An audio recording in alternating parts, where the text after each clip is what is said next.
네, 할렐루야. 하나님의 은혜와 평강을 빕니다. 이 시간 다 함께 기쁨으로 주님을 찬양하며 주님 앞에 나가는 시간을 갖도록 하겠습니다.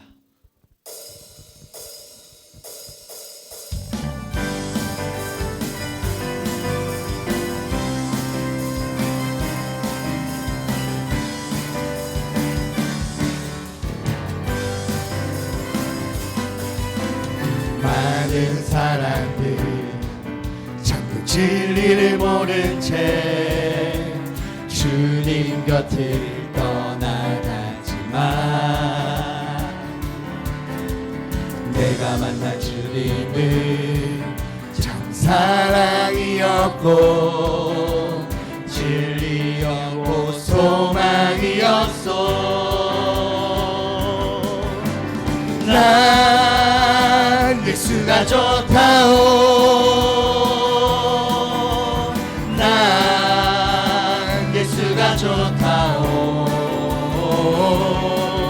주를 사랑한다던 베드로 고백처럼 나 예수를 사랑한다오. 무거운 짐진 자, 무거운 짐진 자 내게로 오라. 내가 너를 쉬게 하리라.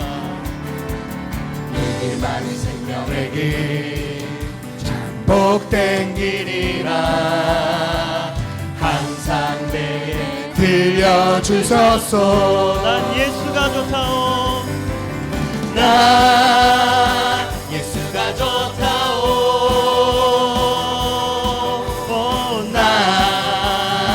예수가 좋다오. 주를 사랑한다던 베드로 고백처럼 나 예수를 사랑한다오. 형제자매여, 형제자매여 참된 행복을 찾거든 예수님을 만나보세요. 아멘. 그분으로 인하여 참 평안을 얻으며 나와 같이 고백할 거요. 나 예수가 좋다오.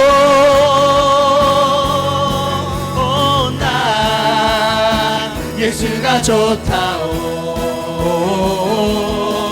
주를 사랑한다던 베드로 고백처럼 나 예수를 사랑한다오. 난 예수가 좋다오. 나 예수가 좋다오. 좋고 말고요. 나 예수가 좋다오. 주를 사랑한다던 베드로 고백처럼 나 예수를 사랑한다오. 우리 목소리로만 한번 해볼까요? 난 예수가 좋다오. 아멘. 나 예수가 좋다오. 주를 사랑한다던 베드로 고백처럼 나 예수를 사랑한다오. 마지막으로 한번 난 예수가 좋다오. 나 예수가 좋다오. 나 예수가 좋다오. 주를 사랑한다던 베드로 고백처럼 나 예수를 사랑한다. 가서 제자 삼으라.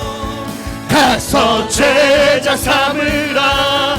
세상 모든 사람들을 세상 모든 영혼이 내게 달렸나니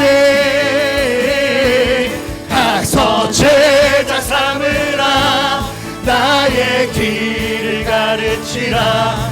내가 너희와 항상 함께하리라. 갈릴리 마을 그 숲속에서 주님 그 열한 제자 다시 만나시사 마지막 그들에게 부탁하시기를 너희들은 가라져 세상. 한 번 더 고백해 볼까요? 갈릴리 마을 그 숲속에서 주님 그 열한 제자 다시 만나시사 마지막 그들에게 부탁하시기를 너희들은 가라져 세상으로 가서 제자 삼으라. 세상 모든 사람들을 세상 모든 영혼이 내게 달려나네. 가서 제자 삼으라. 나의 길을 가르치라. 내가 너희와 항상 함께하리라.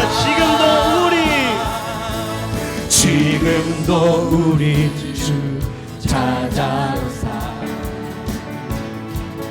어두워져가는 저 세상 바라보며 마지막 우리에게 부탁하시기를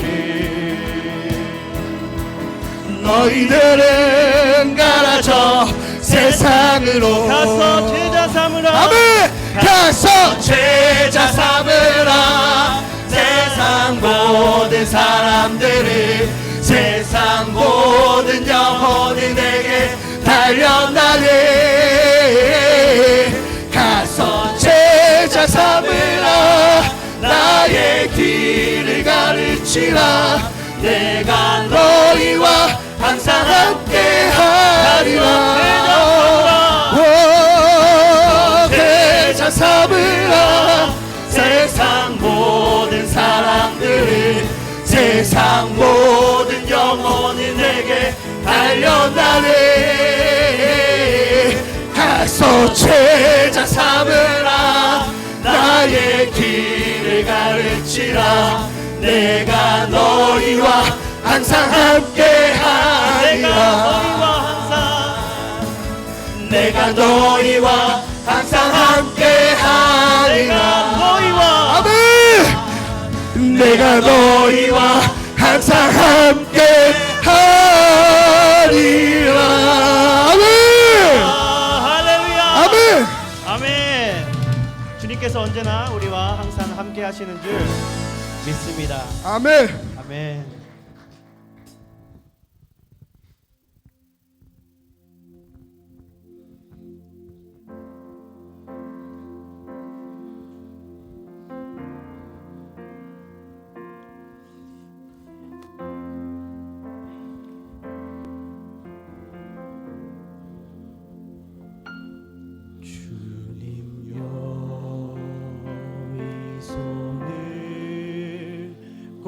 잡고 가소서.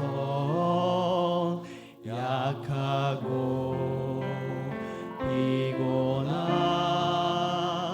이 몸을 폭풍우 흑암속 해치사 빛으로 손잡고 날 인도하소서.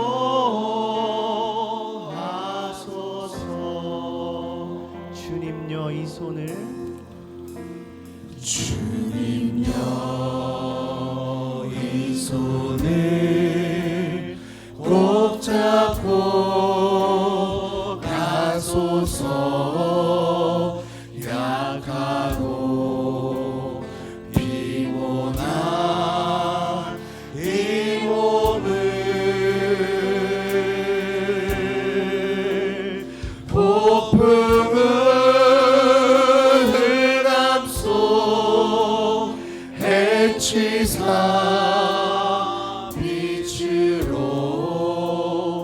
손잡고 날 인도하소서. 인생이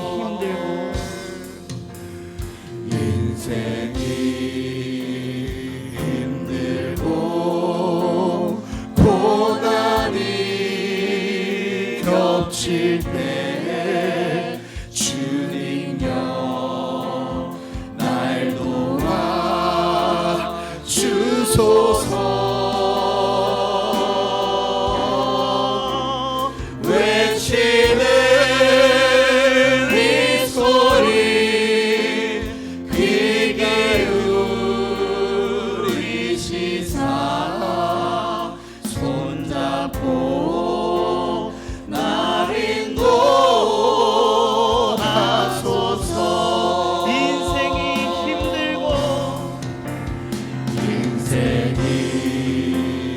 힘들고 고난이 덮칠 때에 주님여 날 도와 주소서. 외치는 이 소리 귀 기울이시사 손잡고 날 인도하소서. 예수의 이름으로 예수의 이름으로 나는 일어서리라. 주가 주신 능력으로 나는 일어서리라. 원수가 날 향해 와도 쓰러지지 않으리. 주가 주신 능력으로 주가 주신 능력으로 주가 주신 능력으로 일어서리. 예수의 이름으로 예수의 이름으로 나는 일어서리라. 주가 주신 능력으로 나는 일어서리라. 원수가 날 향해 와도 쓰러지지 않으리. 주가 주신 능력으로 주가 주신 능력으로 주가 주신 능력으로 원수가 날 향해 와도 원수가 날 향해 와도 쓰러지지 않은 주가 주신 능력으로 주가 주신 능력으로 주가 주신 능력으로 일어서리. 아멘. 원수가 날 향해 와도 쓰러지지 않음을 주가 주신 능력으로 주가 주신 능력으로 주가 주신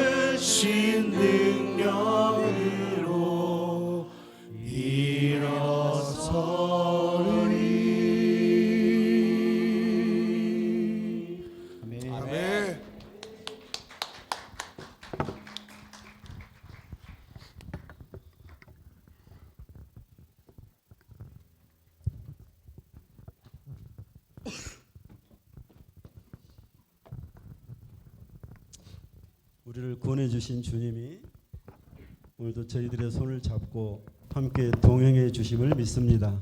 아멘이시죠? 우리 이어서 우리 전국진교회 선교위원장이시기도 하고 도림성서 침례교회 담임 목사이신 우리 박정신 목사님 나오셔서 이렇게 기도해 주시겠습니다. 기도하겠습니다. 사랑과 은혜가 풍성하신 아버지 하나님 감사드립니다. 정말 오랜만에 믿음 안의 동역자들을 만났습니다. 만나고 얼굴을 보는 것만으로도 행복합니다.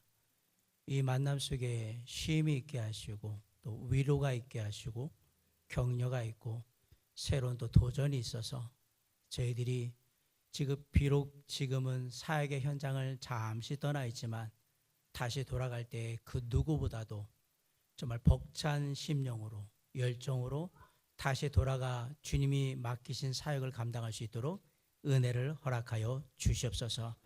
사역의 현장에 삶을 드리고 그리고 늘 그 삶을 통하여 귀한 수고를 마다하지 않는 우리 목사님들, 사모님들 그리고 사랑하는 우리 부교육자들을 주님 기억하시고 그들의 가정과 삶 속에 섬기는 교회 가운데 성령의 크신 은혜와 능력이 함께할 수 있도록 붙들어 주시옵소서.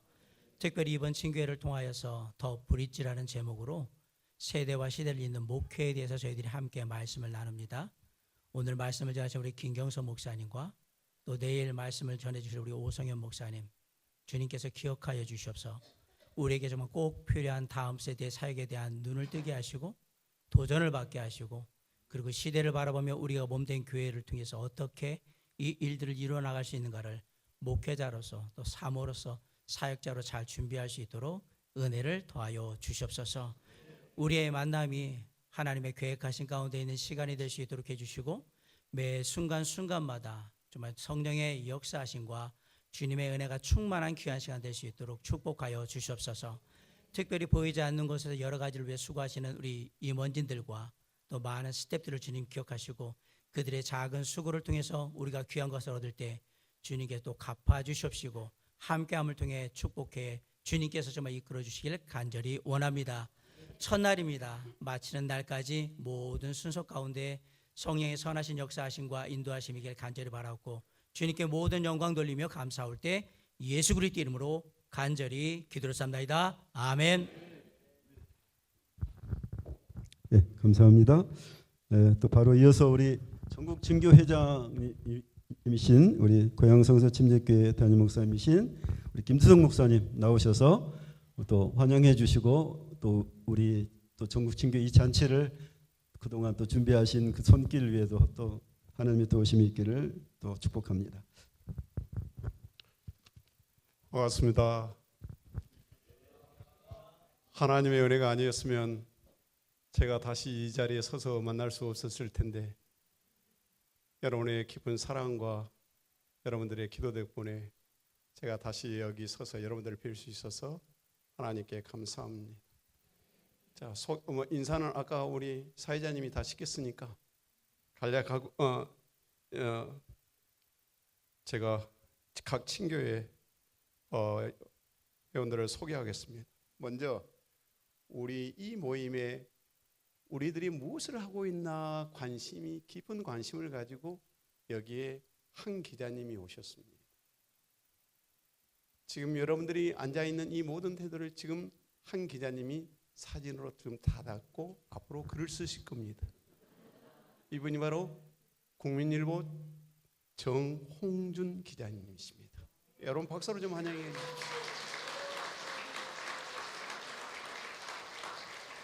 예배 잘 들으셔야 되겠죠? 먼저 호남친교회 잠깐 좀 일어나 보십시오. 호남친교회 네, 나중에 제일 나중에 박수 치겠습니다. 네, 오셔서 감사합니다. 인사해 주세요. 그 다음에 중부친교회 네, 반갑습니다.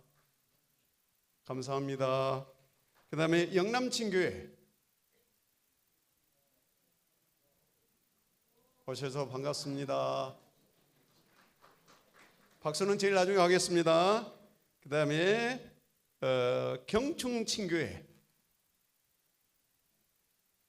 감사합니다. 인사드리시고 그 다음에 경인친교회 반갑습니다. 이렇게 많이 참여해 주셔서 감사합니다. 그 다음 경원친교회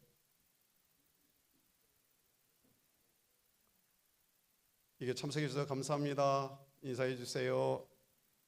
그 다음 오늘 이 귀한 초대를 해주신 서울친교회 모든 회원님들을 일어나 보십시오.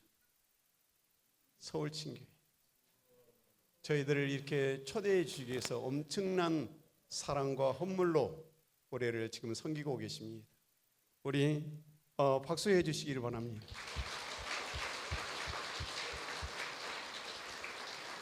그리고 신학교 관계자들 잠깐 일어나 보십시오.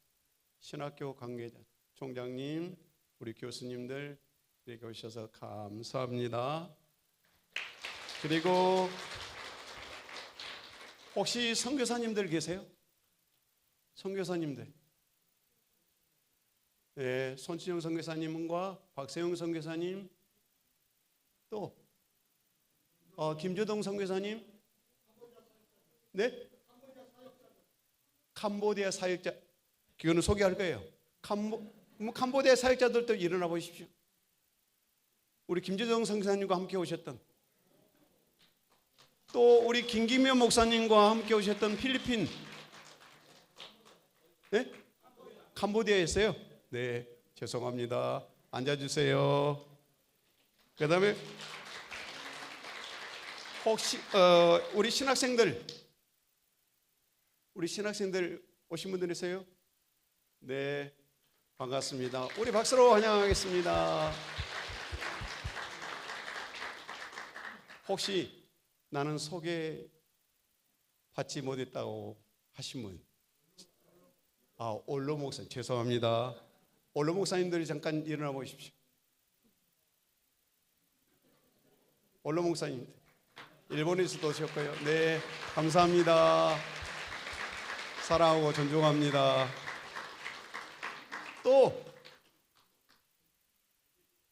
또 소개받지 못하신 분들, 필리핀에서 오신 분들 계세요? 네, 제임스 목사님. 아까 내가 일어나라고 했더니. 네, 반갑습니다. 이제 소개받지 않으신 분들 없지요?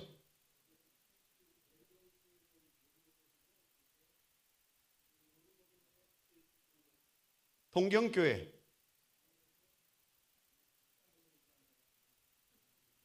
국내 온근 각처에서 또 해외 지역에서 이렇게 함께 참석해 주셔서 진실로, 또 우리 국민일로 기자이신 정홍준 기자님께도 깊이 감사를 드립니다. 저희들 잘 소개해 주세요. 감사합니다. 그리고 마지막으로 제가 여러분들에게 양해를 구하고 한 가지 말씀을 드릴 것이 있어요. 선배들이 그랬던 것처럼 항상 친교회를 만나면 누군가를 격려하기 위해서 수고를 아끼지 않았던 선배들이 계셨고, 그 뒤에 섬기는 수많은 분들이 계셨습니다. 제가 친교회 회장을 되면서 이 친교회를 어떻게 섬길까, 그런 마음을 갖다가 하나님께 기도하다가 어떻게 조금이라도 위로가 될까 하는 그런 심정을 가지고 제가 준비한 게 있습니다. 그게 뭐냐, 각 지역의 일곱 친교회 회장님들에게 제가 전화를 드려서 각 지역에서 가장 모든 분들이 다 수고하고 힘들겠지만은 위로하고 싶고 격려하고 싶은 분, 많이 못해도 한 분만 소개해 달라고. 그래서 7분을 소개받았고, 그래서 제가 그 재정적인 준비를 어디서 했냐, 제가 한 2, 3년 전부터 국민연금을 받거든요. 국민연금을 받고 난 그 잔금을 조금씩 모으니까 목돈이 되더라고요. 그래서 제가 여러분들 말과 혈압만 사랑하지 말고 행함과 진실함으로 하라는 주님의 그 요한일서 3장 그 말씀을 18절 말씀을 가지고 이것을 적용해 왔습니다. 하나님이 하신 겁니다. 제가 하는 것이 아닙니다. 시간 관계상 그리고 5번을 더 드릴 겁니다. 시간 관계상 여기서 드릴 수는 없고 예배 끝난 후에 드리겠습니다. 감사합니다.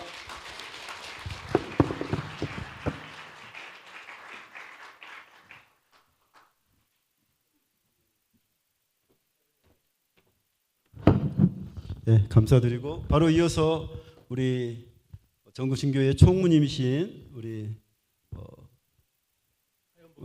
하연봉 부사님 갑자기 성함이 하늘소망 성서집례교회 하연봉 목사님 나오셔서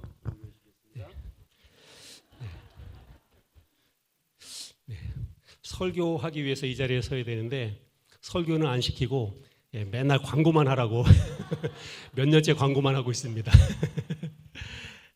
이번에 그 서울친교회에서 좋은 장소로 초대해 주셔서 또 최선을 다해서 잘 섬겨 주셔서 너무 감사합니다. 2019년도에 이곳에서 우리 친교회 했었거든요. 오랜만에 와서 보니까 훨씬 많이 좋아졌고 너무 좋습니다. 좋은 장소에 초대해 주셔서 너무 감사하고 우리 서울 친교회 회장님이 이제 이정삼 목사님이신데 또 우리 전국 친교회 서기를 맡으셔가지고 이번에 방배정 하는데요 너무 고생을 많이 하셨거든요. 방배정이 사실은 참 쉽지 않습니다. 여기 와서도 스트레스를 많이 받으셨는데 고생을 많이 하셨는데 그럼에도 불구하고 여기가 이제 부부 목사님들끼리만 방을 다 드리면 좋은데 여기 구조상 절반밖에 그게 없어요. 나머지는 이제 두 가정이 한 방을 써야 되고 그래서 조금 불편함이 있을 텐데 널리 양해해 주시고 또 우리 서울친교에서 최선을 다해서 섬겨 주셨으니까 2박 3일이지만 불편하더라도 조금 참으시고 잘 보내주시면 감사하겠습니다. 이제 사용 관련해서 몇 가지 말씀드릴 텐데요. 일단 아침 식사는 7시 30분부터 8시 30분까지 1시간입니다. 그래서 오늘 저녁에도 식사 시간이 지나고 나서 오셔서 이제 그 식사하시는 분들이 있어서 우리 리조트 측에서 말씀을 하셨어요. 그래서 가능하면 식사 시간 안에 식사를 다 끝내도록 미리 오셔서 그렇게 해주시면 좋겠습니다. 점심 식사는 12시부터 1시, 저녁 식사는 5시 30분부터 6시 40분까지입니다. 그래서 식사 시간을 잘 기억하시고 식사해 주시면 좋겠습니다.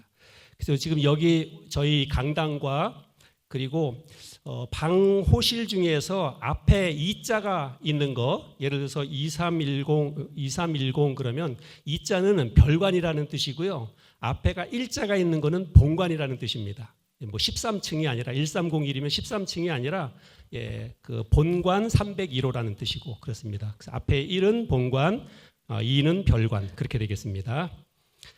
그리고 내일 아침 예배는 9시 30분부터 이곳에서 아침 예배가 있고요. 예배 시간에 순서 맡으신 분들은 예배 시작 20분 전까지 우리 여기 강당 앞에 있는 에메랄드 홀로 20분 전까지 꼭 오시기를 부탁을 드립니다. 숙소 관련해서 혹시 침구류가 부족하시거나 그러시면 혹 또 지내시다가 좀 불편한 사항이 있으시면 인터폰은 100번을 누르시면 우리 프론트로 연결이 됩니다. 100번 잘 기억하셨다가 저희는 일찍 하루 선발대로 와서 하루 잤는데 방이 너무 덥더라고요. 근데 여기가 아직 리모델링 하면서 아직 에어컨은 설치가 안 됐답니다. 그래서 저희도 어제 창문을 좀 열어놓고 잤는데 혹시라도 좀 더우면 아마 창문을 조금 열고 그렇게 하셔야 될 것 같고요. 그래도 조금 다른 불편한 사항이 있으시면 인터폰 100번으로 연락해서 도와달라고 하시면 되겠습니다. 그리고 수건은 이제 사용하시고 난 수건을 가지고 프론트에 와서 직접 수건을 반납을 하고 거기서 새 수건을 받아가시면 됩니다. 사용한 수건은 그렇게 교환해 가시면 되겠습니다. 네. 오늘 우리 예배 끝나고 나면 바로 이 자리에서 기념사진 촬영이 있고요. 아마 단체 사진도 이렇게 앉은 자리에서 이렇게 찍어야 될 것 같고요. 단체 사진이 끝나고 나면 우리 목사님들은 이곳에서 바로 사무회의가 있습니다. 한 10분 정도 쉬었다가 바로 사무회의를 하도록 하겠습니다. 사무회의 그 자료는 프론트에 준비되어 있으니까 목사님들 가셔서 사무회의 자료 한 부씩 챙겨서 다시 이곳으로 오시면 되겠습니다.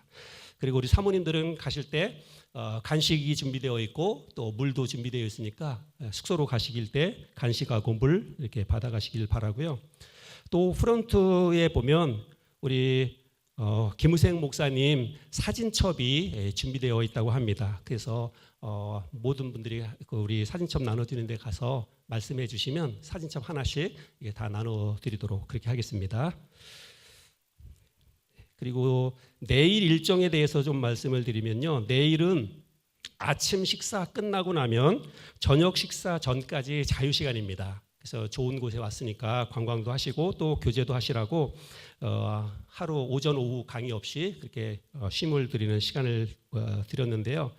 내일 나가서 점심도 외식을 하셔야 됩니다. 그래서 점심값을 1인당 이제 10,000원씩 지원을 해드리거든요. 서울친교회에서. 그런데 우리 초등학생 이상 그리고 등록하신 그 숫자에 따라서 그렇게 식대를 점심 지원해 드리는데 프론트에 보면 나중에 우리 지역 친교회 뭐 석이든지 지역 친교회 임원 한 분이 프론트에서 서울 친교회 회계가 이승훈 목사님이신데 이승훈 목사님한테 오늘 저녁 때 예배 끝나고 가서 이승훈 목사님한테 내일 점심값을 미리 다 받아서 그렇게 가시면 되겠습니다.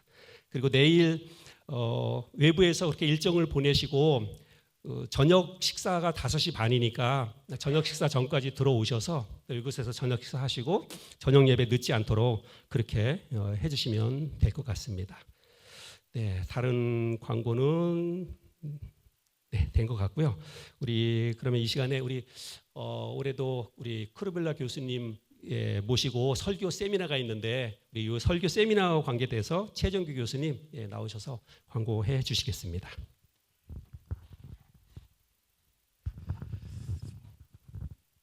네, 안녕하세요. 성서침례대학원대학교의 최정기 교수입니다.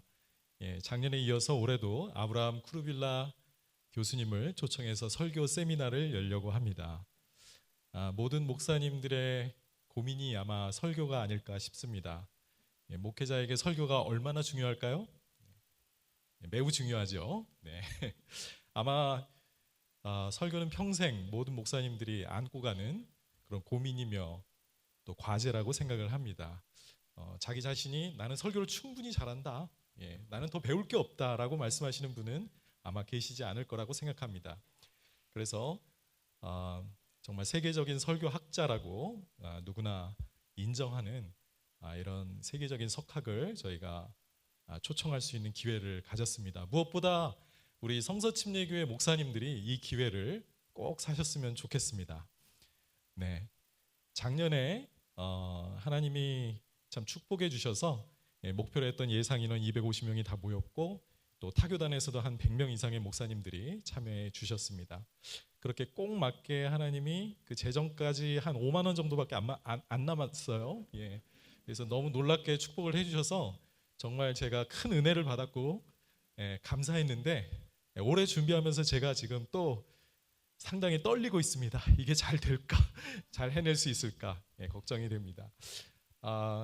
작년에 그렇게 잘 치를 수 있었던 것은 많은 분들이 기도해 주시고 또 동참해 주시고 우리 성서침례 진흥위원회에서 또 몸으로 와서 섬겨주셨던 그런 많은 분들의 협력과 기도가 있었기 때문이라고 생각을 합니다.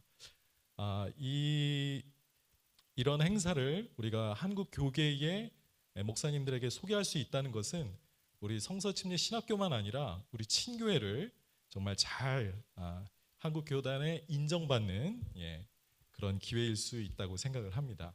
그래서 이 일에 여러분 학교에서 하는 행사 남의 일처럼 생각해 주지 마시고 여러분 우리 성서침례교회들의 힘을 이 기회를 통해서 좀 결집해 주시고 우리가 정말 한국 교계에 이런 일을 우리가 한다라는 좀 자부심을 가지고 동참해 주시기를 바랍니다.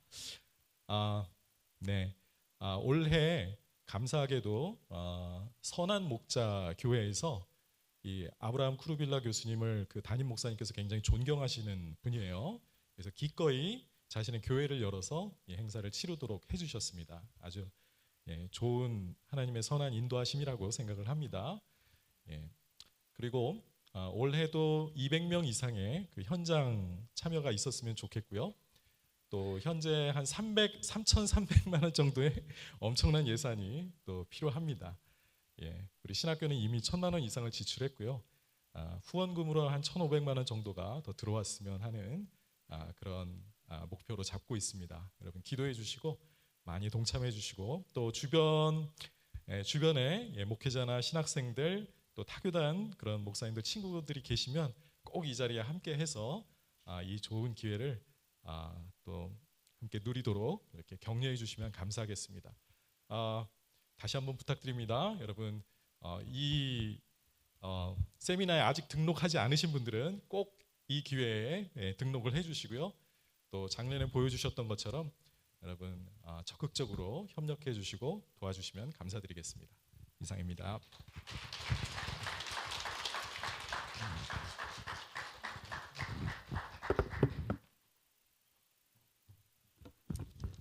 예, 감사합니다. 그리고 내일 아침 예배는 없으니까 참고하시기 바라고요. 우리 이어서 죄와 죽음 가운데서 우리를 구원해 주신 그 주님의 은혜에 감사하며 헌금하는 시간을 갖도록 하겠습니다. 우리 인천 열린교회 정철 목사님, 우리 또 신학교 이사장님이시도 합니다. 헌금 기도해 주시겠습니다. 하나님 아버지 감사합니다. 이렇게 서울 친교회 초청으로 귀한 전국 친교회를 진행할 수 있도록 인도해 주심을 감사합니다. 하나님 열심히 준비하고 섬기는 우리 서울 친교회 모든 교회들, 하나님 목사님과 가정, 하나님 아버지 모든 성도들 크게 축복하여 주시옵시고 그 섬김을 원한 빈자리들을 더 넘치도록 채워 주시옵소서. 하나님 이 시간 저희들이 또한 함께 일부를 동참하면서 헌금으로 참여합니다.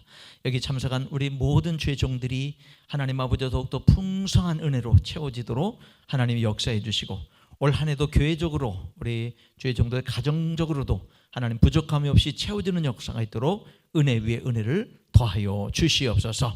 이번 모든 친교의 기간을 온전히 주님 앞에 의탁합니다. 하나님의 뜻을 이루시고 하나님 안에서 위로가 격려가 되고 하나님 아버지 비전을 가지고 특별히 우리들이 주님의 그 소명하심을 받고 하나님 헌신한 그 첫사랑, 그 첫 마음들을 다시 회복하고 재헌신하는 역사들이 있도록 축복하여 주시옵시며 우리 다음 세대들에게 후배들에게 정말로 믿음의 바톤을 잘 넘겨줄 수 있는 그런 은혜가 있도록 역사하여 주시옵소서. 예수님 이름으로 기도하옵나이다. 아멘. 예, 감사합니다. 예, 우리 헌금 씨가 우리 경인친교회 우리 목사님 사모님 나오셔서 톡송하시도록 하겠습니다.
네, 뜨겁게 박수 부탁드립니다. 감사합니다. 예, 우리가 고백할 수 있는 것 오직 주의 은혜다라고 고백할 수밖에 없는 것 같습니다. 감사합니다. 우리 이어서 바로 설교 우리 목사님 나오셔서 우리 김경성 목사님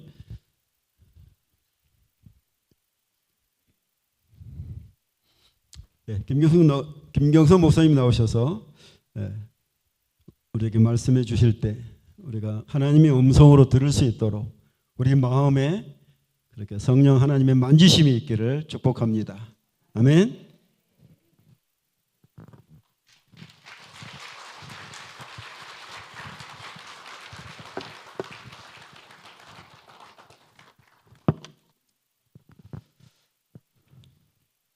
오랜만에 또 전국 친교회 목사님들 만나 뵙고 주님 안에서 함께 교제하게 되어서 너무너무 감사합니다.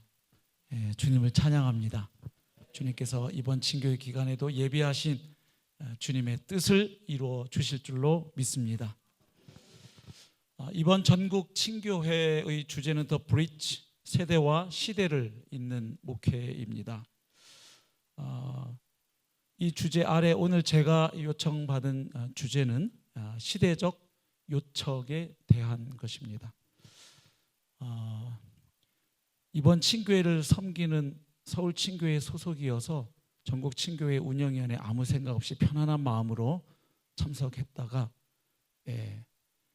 그때 운영위원회도 있었지만 그때 침신대에서 성침 전국 청소년 청년 연합수련회가 진행 중이었는데 저는 그때 청소년 연합수련회 계획기도 순서가 정해져 있어서 회의하다가 잠깐 갔다 오니까 강사로 정해져 있었습니다. 그래서 또 한 번 배웠습니다. 우리 친교에서 회의할 때는 절대로 빠지면 안 된다. 잠깐 자리를 비우면 무슨 일이 생길지 모른다. 또 한 번 배웠는데 주님께서 명하신 줄로 순종하기로 했고요. 오늘 주님께서 우리 가운데 주님의 말씀을 들려주시는 시간이 될 줄로 믿습니다.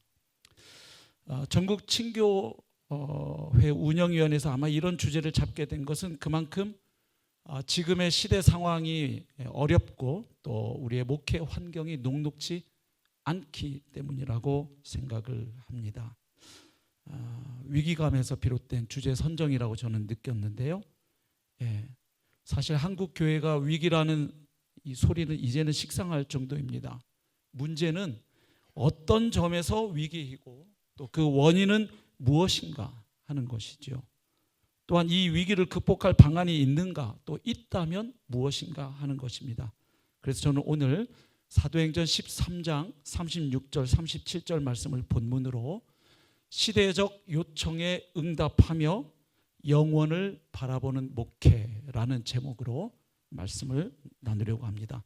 이 시간 하나님 경외하는 마음으로 잠시 일어나셔서 우리 사도행전 13장 36절 37절 두 절 말씀 함께 봉독하고 말씀 이어가도록 하겠습니다.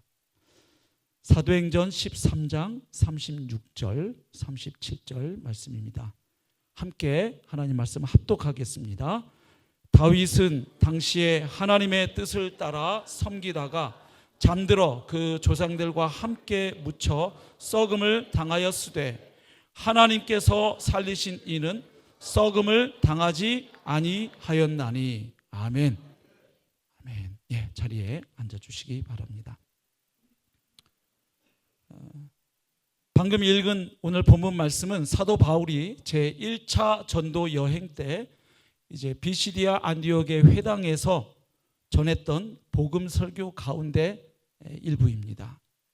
이 설교에서 바울은 사도행전 3장에 기록된 베드로의 설교와 또 7장에 기록된 스데반의 설교처럼 이스라엘의 그 역사 속에 나타난 하나님의 섭리와 또 언약을 통하여 예수님의 메시아 되심을 선포합니다.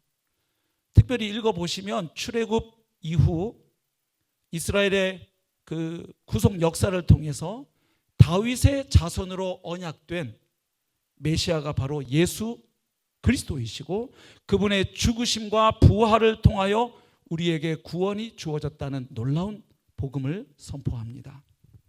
그래서 내용을 보면 다윗과 이스라엘을 접목시켜서 설명을 하고 선포하는 내용이 상대적으로 좀 많습니다. 가령 하나님께서 다윗에게 약속하신 그 말씀과 예수님이 어떻게 연결되는지 설명하는 말씀이 있고요. 또 이사야 선지자가 다윗과 관련해서 메시아에 대한 선포의 말씀, 대해 선포한 그 말씀을 또 인용합니다. 그리고 다윗이 기록했던 시편 말씀도 인용을 하고 있습니다. 물론 그렇게 하는 이유는 명백하지요. 다윗의 자손으로 오신 메시아가 바로 나사렛 예수이심을 강조하려는 것입니다. 자, 그런데 그 과정에서 바울은 메시아의 통로로 쓰임받은 다윗의 생애를 가리켜서 한마디로 요약을 합니다. 어떻게 요약합니까? 36절에 보면 다윗은 그 시대에 하나님의 뜻을 받들어 섬겼다. 그렇게 요약을 합니다. 그래서 다윗의 생애를 요약한 이 짧은 말씀 속에서 우리는 시대적 요청에 응답하는 목회 혹은 시대적 사명을 감당하는 목회자의 삶에 대한 아주 소중한 원리를 발견할 수 있습니다. 오늘 그것을 함께 나누려고 하는데요. 오늘 이 본문 말씀에서 우리가 발견할 수 있는 첫 번째 원리는 이것입니다. 하나님께서는 각 시대를 향한 뜻을 가지고 계신다는 사실입니다. 36절 보면 다윗은 당시에 하나님의 뜻을 따라 섬기다가 라고 기록이 되어 있습니다.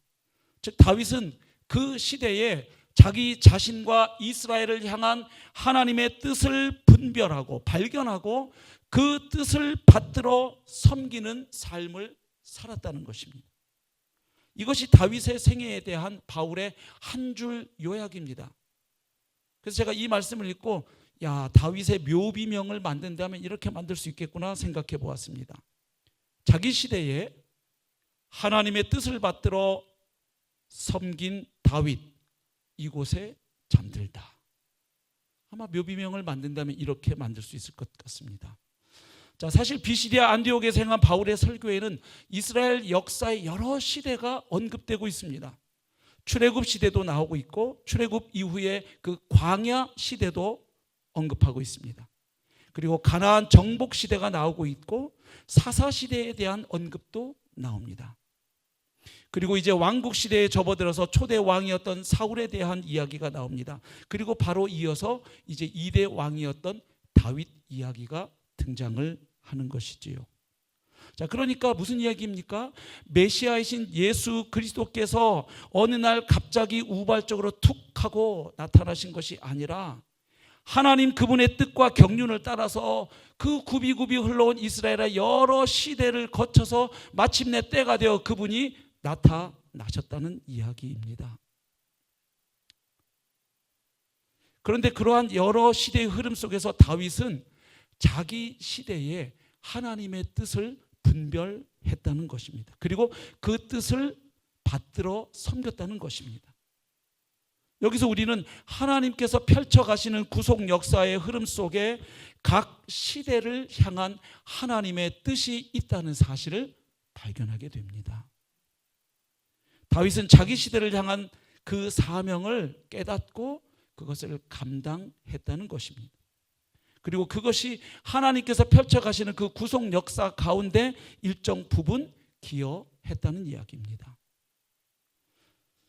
다윗을 통해 그 일을 행하신 하나님은 지금 우리 시대에도 그분의 일을 행하고 계시다고 믿습니다. 예수님께서 2000년 전 이 땅에 오셔서 구속 사역을 성취하시고 또 이제 하나님 곁으로 다시 돌아가셨지만 승천하셨지만 하나님의 선교의 역사는 아직 끝나지 않았기 때문입니다. 부활하신 주님께서 승천하시기 전 제자들에게 말씀하셨습니다. 아버지께서 나를 이 세상에 보내신 것 같이 이제 내가 너희를 세상에 보내노라. 주님께서는 교회를 세상에 파송하신 것입니다. 또 주님은 말씀하셨죠. 너희는 온 천하에 다니며 만민에게 복음을 전파하라. 또 주님 말씀하셨습니다. 너희는 가서 모든 민족을 제자로 삼으라. 그렇게 말씀하시면서 약속하셨죠. 내가 세상 끝날까지 너희와 항상 함께 있으리라. 아멘. 자, 하나님의 아들이신 예수님의 구속 사역으로 인하여 하나님의 선교가 다 끝난 것이 아닙니다.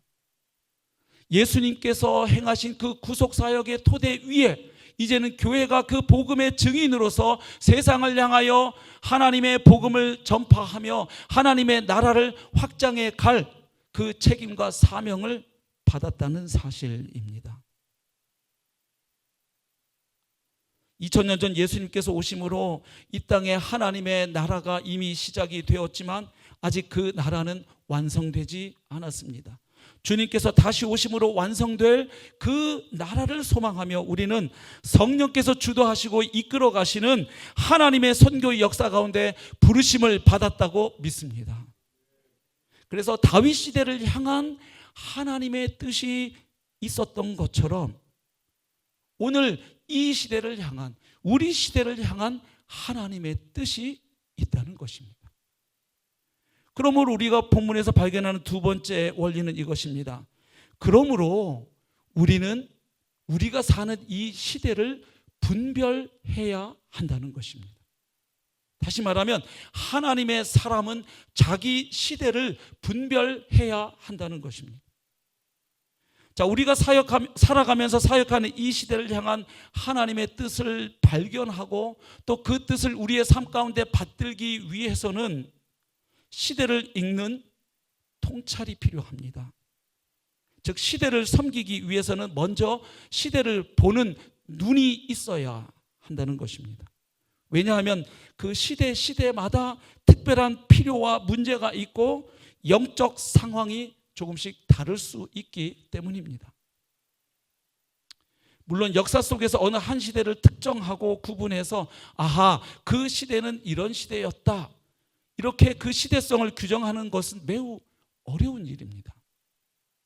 또한 한 시대의 전체 문화를 지배하고 일관하는 어떤 그 정신적인 경향을 알아내고 간파해서 그 시대의 정신을 파악하는 것도 사실 매우 어려운 일입니다.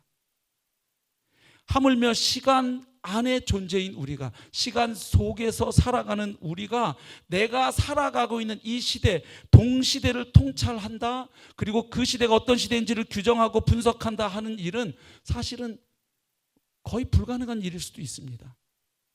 그럼에도 우리는 이 시대를 읽는 노력을 포기할 수는 없습니다. 포기해서도 안 됩니다. 왜냐하면 예수님께서 이렇게 말씀하셨기 때문입니다.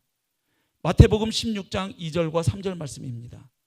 예수께서 대답하여 이르시되 너희가 저녁에 하늘이 붉으면 날이 좋겠다 하고 아침에 하늘이 붉고 흐리면 오늘은 날이 굳겠다 하나니 너희가 날씨는 분별할 줄 알면서 시대의 표적은 분별할 수 없느냐.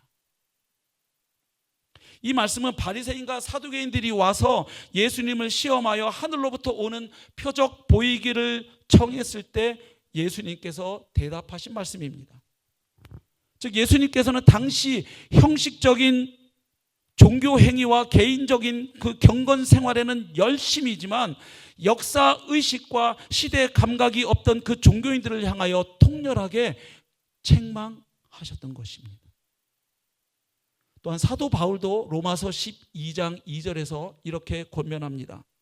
너희는 이 세대를 본받지 말고 오직 마음을 새롭게 함으로 변화를 받아 하나님의 선하시고 기뻐하시고 온전하신 뜻이 무엇인지 분별하도록 하라. 아멘. 그리고 구약 성경의 역대상 12장 32절에 보면 이런 말씀이 나옵니다. 이사갈 자손 중에서 시세를 알고 이스라엘이 마땅히 행할 길을 아는 우두머리가 200명이니 그들은 그 모든 형제를 통솔하는 자이며.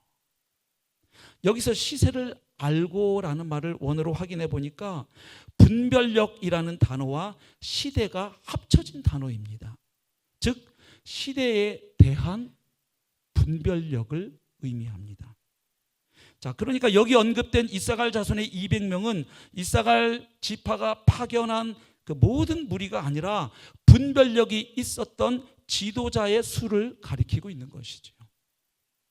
결국 무엇을 우리가 배울 수 있습니까? 지도자에게는 시대를 읽을 수 있는 눈, 시대를 분별할 수 있는 능력이 요구된다는 사실입니다.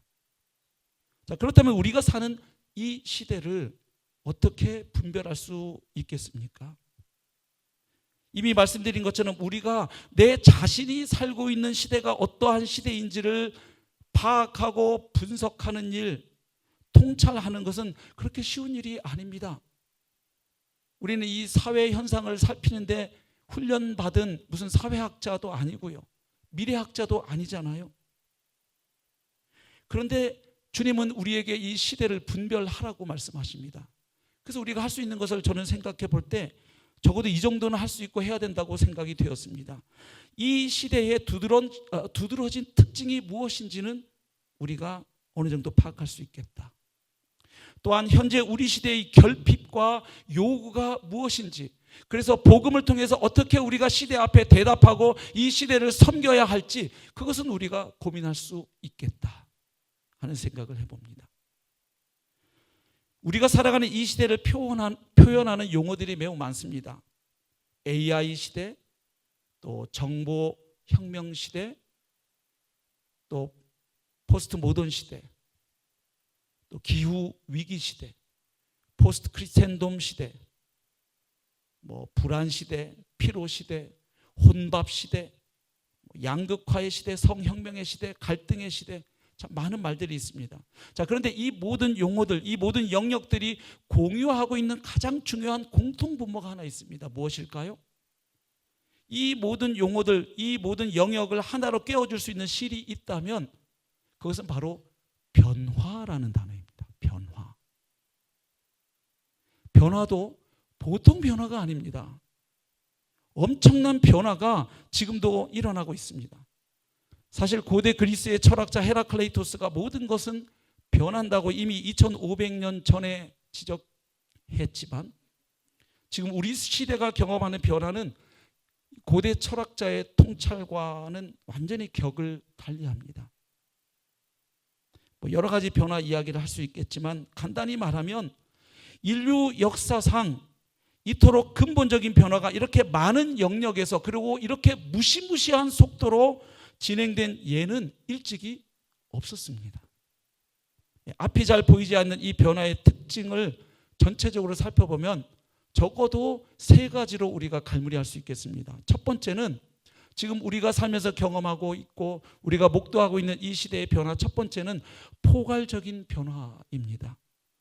영어로 표현해 본다면 comprehensive한 변화입니다. 우리 삶의 모든 영역을 하나도 남김없이 바꾸는 전체적인 변화라는 것입니다.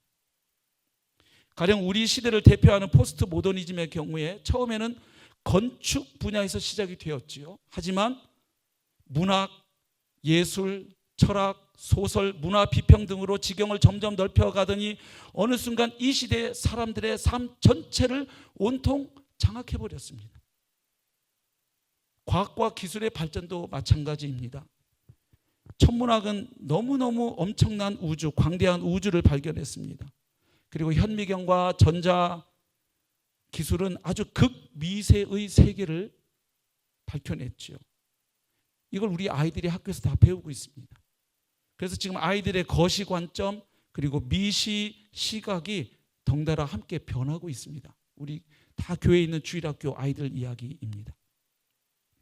또 고고학, 유전학, 생물학이 한꺼번에 구축한 이 시대의 진화론은 정말로 강력한 힘을 발휘하고 있습니다. 우리가 과거에 알던 진화론이 아니죠. 진화론 자체가 진화하고 있습니다. 지금. 그래서 인간과 창조주를 보는 그 시각과 관점을, 그 프레임을 완전히 지금 바꾸어 놓고 있고 우리의 다음 세대가 여기에 그대로 노출되고 있다는 사실입니다. 인공지능 기술도 한때는 전자, 기계, 재료 등에만 해당되는 영역인 줄 알았는데 지금은 이제 모든 사람의 관심사가 다 되어 버렸습니다. 이미 우리 삶의 거의 모든 영역을 눈에 띄게 바꾸어 놓고 있지요. 그래서 보니까 자꾸 일어나는 현상 중에 하나가 인간 소외 현상입니다. 인간이 노동의 현장에서 점점 밀려나고 있지요. 쿠팡에서도 또 뭐 하나 발표했더라고요. 이제 그 물건 분류하는 그 일에 이제 또 이제 곧 아마 로봇들이 또 동원당하면 그만큼 사람들은 또 일자리를 잃겠지요. 어쨌든 지금 이 시대의 변화는 포괄적인 변화입니다. 두 번째는 근본적인 변화입니다. 영어로 표현하면 레디컬한 변화입니다. 아주 맨 밑바닥의 기초부터 건물의 가장 꼭대기까지 완전히 뒤집어 엎어버리는 본질적인 변화가 일어나고 있습니다. 대충 넘어가질 않습니다. 정말 모든 것을 완전히 뒤집는 극단적인 변화가 일어나고 있습니다. 한마디로 격변이라 할 수 있겠습니다. 사람의 생존을 위한 먹고 사는 문제를 비롯해서 인간다운 삶의 모습, 삶의 편리함, 그리고 생각하는 존재로서 추구하는 학문과 문화 등 제반 영역에서 위아래가 완전히 뒤집어지는 그런 변화가 일어나고 있습니다. 모든 사람들이 다 어지럽다고 느낄 정도의 과격한 변화입니다. 어떤 식일까요? 가령 포스트 모던 가치관의 경우에 인류가 역사 이래 간직해 왔던 신앙이 있던 없던 상관없이, 교회를 다니던 안 다니던 상관없이 그냥 사람들이 보편적으로 이게 옳아, 이건 잘못된 거야, 이렇게 보편적으로 가지고 있었던 원칙, 그런 기준 이제 다 거부합니다. 대신에 개인적인 그 주관적인 그 느낌, 그 판단이 최대한의 비중을 차지하죠. 또 4차 산업혁명의 기술적인 발전은 자연과 인간 사이의 그 경계, 본질적인 경계를 허물어뜨리고 있습니다. 또 인간과 창조주 사이의 관계도 뒤집어 놓고 있습니다. 그러다 보니까 나타난 현상 중에 하나가 인간과 동물이 아주 가까워지고 있죠. 오늘날 동물의 권익이 어느 때보다도 높지 않습니까? 근데 마침 오늘 저녁 먹다가 한 목사님이 목사님 제가 셋째를 입양했다고 하시면서 사진을 보여주셨는데 모찌라는 아주 귀여운 강아지여서 저 오늘 설교 때 동물 이야기 할 건데 그랬더니 어떡하나요? 했더니 하시라고 그러더라고요. 동물을 키우는 게 잘못됐다는 게 아니고요. 이게 지금 무엇을 의미하는지, 그러니까 사람들이 사람에게 너무 배신당하고 아프니까 이제는 동물들을 키우면서 거기에서 사랑을 느끼고, 그렇죠? 그래서 요즘 뭐 별일이 다 있더라고요. 제 아내가 근무하고 있는 학교의 선생님 한 분은 학교에 출근하시면 쉬는 시간마다 핸드폰을 켜놓고 보시는 게 그 키우는 강아지를 유치원에 보낸답니다. 그러면 그 강아지가 그날 하루 일과를 보내는데 1교시에는 뭐 했어요? 그러면서 또 동료 강아지들하고 잘 노는 모습을 선생님이 보내주면 우리 똘똘이 잘 노네 이렇게 하면서 오늘 뭐 먹었네 이러면서 쉬는 시간마다 계속 그렇게 본다고 합니다. 중학교 선생님 이야기입니다. 자, 지금 일어나고 있는 변화 세 번째 특징은 빠른 변화입니다. 빠른 변화. 아까 첫 번째 특징이 포괄적이고 두 번째는 아주 근본적이고 극단적인 변화였고 세 번째는 너무 빠르다는 겁니다. 정말 엄청난 속도로 변하고 있지 않습니까? 급변이라고 할 수 있죠. 빛의 속도로 달려갑니다. 저는 과학기술 분야를 잘 모릅니다. 아주 전형적인 문과생인데 그런데 이 변화의 속도가 나 같은 사람만 느끼고 체감하는 게 아니구나 하는 걸 알았어요. 유전자 연구를 전공으로 하는 연세대 송기원 교수가 2017년 출간된 책에서 이렇게 말을 해놓았더라고요. 생명과학 신에게 도전하다 하는 책인데요. 유전자 가위 기술이 너무 빨리 발전해가지고 그 분야의 전문가인 자기 자신도 따라잡기가 힘들 정도다. 그 분야의 전문가인데 자기도 버겁다는 거예요. 힘들다는 거예요. 너무 빨라서. 또 서울대 재료공학부에서 인공지능용 반도체를 연구하는 김상범 교수도 이렇게 말을 했더라고요. 인공지능 기술이 너무 빨리 발전해서 자기 같은 사람도 따라잡기가 어렵다. 이거 다 지금 자기 분야의 최고 전문가들이 하는 이야기입니다. 자, 젊은 세대의 성 가치관은 어떻습니까? 기성세대가 파악할 겨를도 없이 계속 바뀌어 갑니다. 순식간에 바뀌고 있죠. 또 지구가 더워지는 속도 이제 너무 빨라서 어쩌면 손쓰기에 이미 늦은 것이 아닌가 하는 지적도 나오고 있지요. 이렇게 모든 것이 정신없이 변하니까 인간의 정신인들 온전하겠습니까? 너무 많은 것들이 따라갈 수 없을 정도로 빨리 변화하고 있는 것이 우리 시대입니다. 아마도 이 빠름의 주범은 컴퓨터와 이 전자기술이 주범이겠죠. 저는 거의 이쪽에는 완전히 문외한인데 그래도 제가 조금 아는 거 찾아보니까 컴퓨터의 발전 속도를 요거 하나 갖고 제가 짐작은 해볼 수 있었습니다. 컴퓨터의 정보 처리 능력을 바이트로 표현하지요. 그런데 이게 처음에 킬로바이트로 시작했는데 그 능력이 1000배씩 늘어났잖아요. 그래서 메가바이트, 기가바이트 거쳐가지고 테라바이트, 이제 그 다음에 또 어디 나갔나요? 페티바이트까지. 페티바이트는 1024 테라바이트니까요. 그러니까 킬로바이트로 출발했다고 보면 거의 1조 배가 빨라진 거죠. 1조 배. 용량만 느는 게 아니죠. 단순 저장을 넘어서 아주 지능적인 처리도 함께 지금 발전해 가고 있습니다. 자, 이러다 보니까 이런 변화를 통해서 우리가 보게 되는 게 있습니다. 하나는 사람들이 이제 미래에 대해서 불안해하기 시작했다는 거예요. 이 끝이 어딜까? 암울한 미래를 예상하기 시작했죠. 근대에는 장밋빛 유토피아를 꿈꿨다면 이제는 그 유토피아의 반대인 디스토피아를 다들 예상하기 시작했습니다.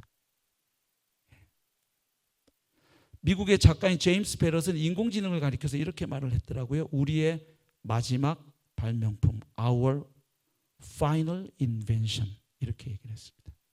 마지막 발명품이다. 이 종말론적인 시각을 담은 표현이라고 느꼈습니다.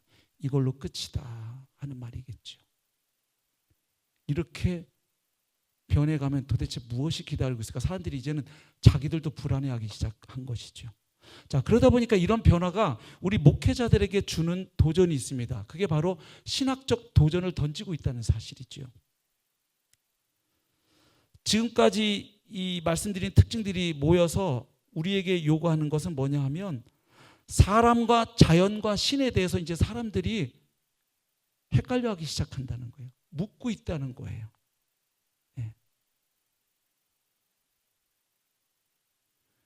유전자 공부하는 사람들은 얘기 들어보니까 동물원 가는 것도 무섭다 그러더라고요. 그 가서 동물 쳐다보는 게 죄책감 느껴진다고. 천문학 공부하는 사람들 또 얘기 들어보면 이제는 밤하늘의 별이 아름답게만 느껴지지 않고 반대로 지구라는 별에 살고 있는 내가 얼마나 초라한 존재인가. 너무너무 이제 우주의 사이즈를 알아버리기 시작한 거죠, 인간이. 그렇게 지금 이런 상황 가운데 그동안 인류가 당연하게 생각해왔던 근본적인 문제, 인간은 누구인가? 신은 어떤 존재인가? 우리가 사는 이 세상은 어떻게 펼쳐질 것인가? 이런 문제를 답하도록 우리에게 도전하고 있는 시대에 우리가 목회자로 살고 있다는 것입니다. 그래서 이렇게 우리 시대에 변해가는 이 특징들을 가만 볼 때 이 모든 변화와 극도의 대조를 이루는 한 가지가 있다는 사실을 생각하게 됩니다. 그것은 바로 영원토록 변함이 없는 하나님의 말씀입니다. 우리에게 주신 복음입니다. 그래서 복음은 영원하니까 세상이 아무리 변해도 복음은 하나님께서 자신의 독생자를 우리에게 주셨다는 그 복음 하나죠. 그래서 이 변하는 세상과 대비되는 영원한 복음이면서 우리의 복음은 동시에 이 세상의 모든 변화를 분석하고 판단하는 기준이 바로 우리에게 주어진 복음이라는 사실입니다. 그러니까 우리는 이 시대의 변화들을 단순히 현상만 볼 게 아니라 이제 우리에게 맡겨주신 복음을 가지고 이 시대의 변화를 진단하고 그 시대가 던지는 질문 앞에 예수 그리스도의 복음으로 답해야 할 의무와 책임이 있다고 믿습니다. 그래서 우리가 직면하고 있는 이 시대 상황이 무엇인지를 간단하게 또 말씀드리고 지나가야 할 것 같습니다. 이런 시대 상황이 우리에게 지금 복음으로 답할 것을 요구하고 있다는 겁니다. 다시 말하면 이 시대를 살아가는 목회자인 우리는 이러한 상황에 대하여 복음적 답변을 줄 준비를 하고 있어야 한다는 것이죠. 첫 번째는 이미 몇 번 나왔던 용어인데요. 포스트 모더니즘입니다. 이 포스트 모더니즘은 오늘날 어떤 한두 영역에 제한되어 있지 않죠. 거의 우리 삶의 전 영역에 영향을 끼치고 있습니다. 물론 사람들이 나 포스트 모더니즘의 영향을 받고 살아 이런 말은 하지 않습니다. 그 용어를 쓰지 않지만 이제 이 시대는 저 시골에서 농사하는 할아버지도 포스트 모더니즘의 영향에서 자유롭지 않다는 거예요. 어디에 살고 있든. 포스트 모더니즘이 무엇입니까? 잘 아시잖아요. 예. 모더니티의 문제를 알고 극복하려고 하는 흐름이었죠. 그래서 근대성의 가장 중요한 특징이 무엇이었습니까? 인간의 이성 자율성에 대한 발견이었고, 그리고 합리주의, 객관성, 그리고 낙관주의적 역사관 이런 것들이었죠. 그러나 여러 가지 과정을 거치면서 기술이 발달하면서 인간이 소외되고, 또 특별히 두 번의 세계 대전을 겪으면서 인간이 인간에게 배신감을 느끼죠. 인간의 이성을 신뢰했는데 그 인간의 이성이 계속 점점 더 나은 세상을, 유토피아를 가져다 줄 것이라고 기대했는데 인간의 이성 가지고 하는 짓들이 무엇인지를 인간 스스로 보기 시작을 한 것이죠. 그래서 그 인간의 이성과 합리성에 대하여 의심과 회의를 품기 시작했고, 그래서 그 근대성에 대하여 극복해 보려고 인간들이 시도하기 시작했습니다. 그러다 보니까 나오는 것들이 뭡니까? 상대주의, 다원주의, 경험주의, 지역주의 이런 것들입니다. 그래서 포스트 모더니즘의 특징을 아주 간략하게 정리해 보면 첫 번째는 이것이죠. 객관성과 절대성의 거부입니다.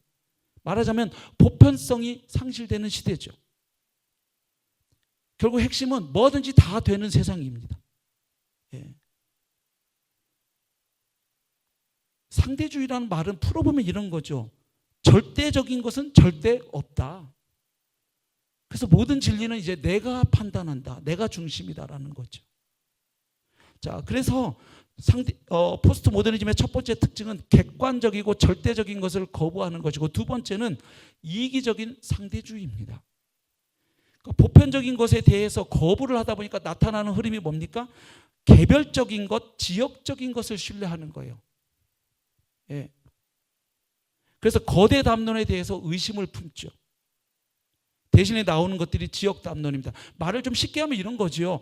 너와 내가 함께 인정할 수 있는 그런 보편적이고 객관적인 진리가 없다고 믿는 거죠. 이제는 다 저마다의 진리가 있는 거니까, 그런 진리가 없어지니까 이제는 네가 알고 있는 것도 진리일 수 있고 내가 알고 있는 것도 진리니까 서로 그냥 간섭하지 말고 인정해 주자 하는 거죠. 이렇게 해서 나온 말이 취존 아니에요? 취존, 취향 존중.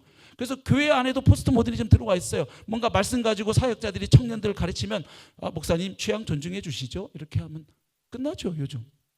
예. 교회 안에도 이런 흐름들이 그대로 들어옵니다. 예. 세 번째 특징은 절대화되는 상대주의입니다. 그래서 우리 시대의 사상의 특징이 절대를 거부하는 상대주의이죠.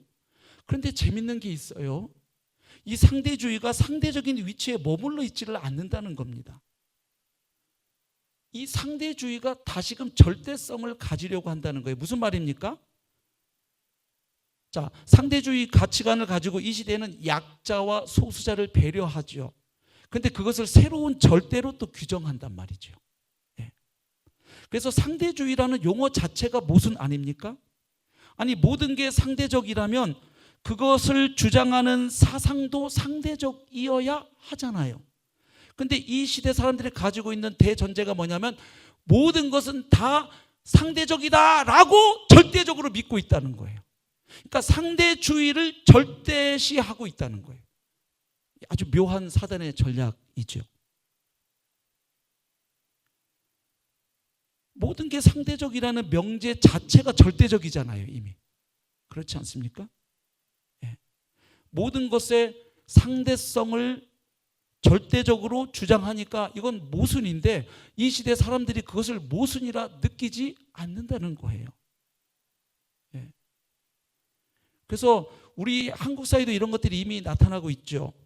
2018년에 출간된 책 가운데 말이 칼이 될 때라는 책이 있습니다. 지금 보여지는지 모르겠는데요. 예. 한 진보적인 소장 법학자가 우리 사회의 혐오 표현에 대해서 분석을 하고 비판한 책입니다. 보면 책 전반에서 언급하고 있는 내용들 그리고 그 안에 담긴 사상은 우리 그리스도인들로서 공감하지 않을 수 없는 내용들이 많아요. 대부분이에요. 여기서 지금 주로 배려하는 대상이 있습니다. 장애인, 여성 그리고 이주민입니다. 근데 문제는 그 안에 누가 툭 같이 들어가 있냐면 성소수자가 들어가 있습니다. 그러니까 동성애에 대한 명확한 성경적 입장을 가지고 있는 우리 입장에서는 이게 하나가 뭐가 들어와 있다는 게 딱 눈에 띄인단 말이죠. 그런데 그 책을 읽어보면 동성애에 대한 표현, 반대를 하면 그것을 바로 혐오 표현이라고 규정을 한다는 거예요.